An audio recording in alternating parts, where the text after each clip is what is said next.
except Madeleine's. Ben had the misfortune to live next to the biggest blight in the county.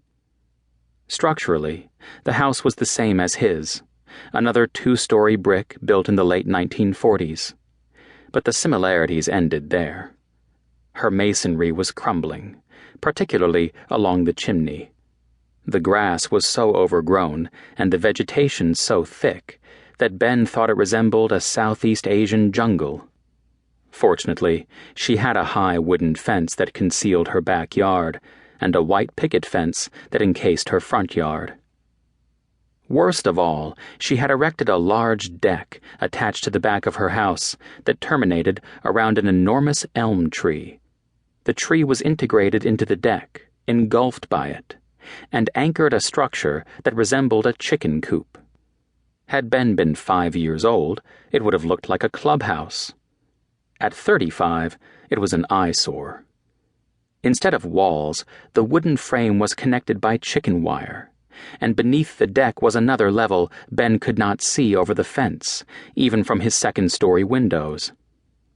Ben and Rachel had moved in during the winter when the grass and vegetation were dead.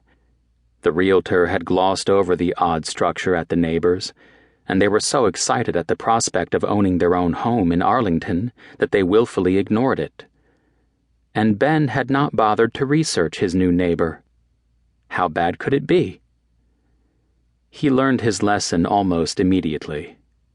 The day they moved in, Madeleine sideswiped his car. He watched her stomp up his walkway in her strange gait, hunched over, dressed in shorts and a moth-eaten t-shirt in the dead of winter. It had been a minor accident. The damage to his car was small and cosmetic, but it was her appearance that had unnerved him.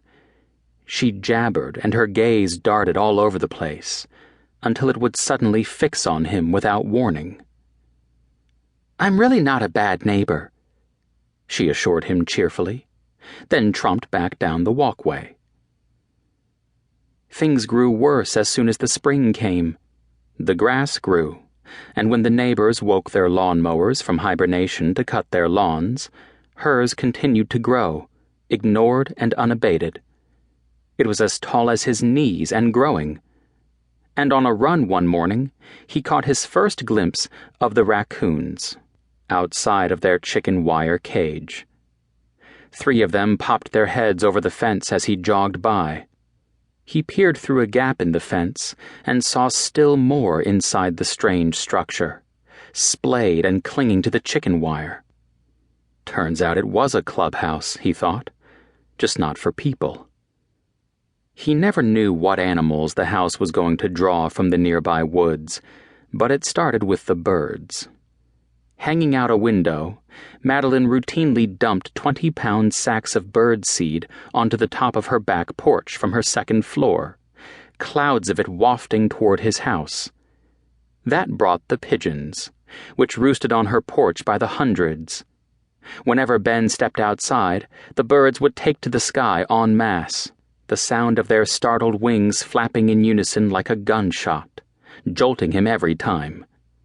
Before long, the side of the house and their cars were speckled with pigeon droppings. In the summer, when the grass in her yard went from knee-high to thigh-high, he finally called the county.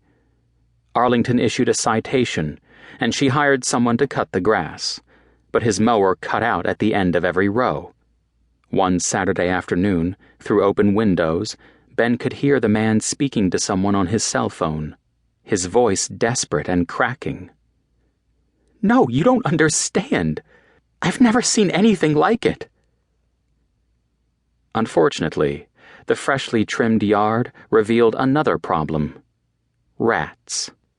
With the steady supply of food in the form of bird droppings and water that swamped her yard from a garden hose Madeleine ran 24 hours a day for her raccoons, her yard was a haven for vermin.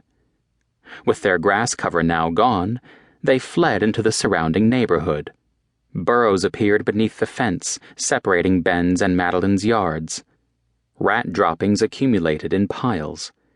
Half-eaten rats themselves were found in his yard, gifts from Madeleine's wild cats, which Ben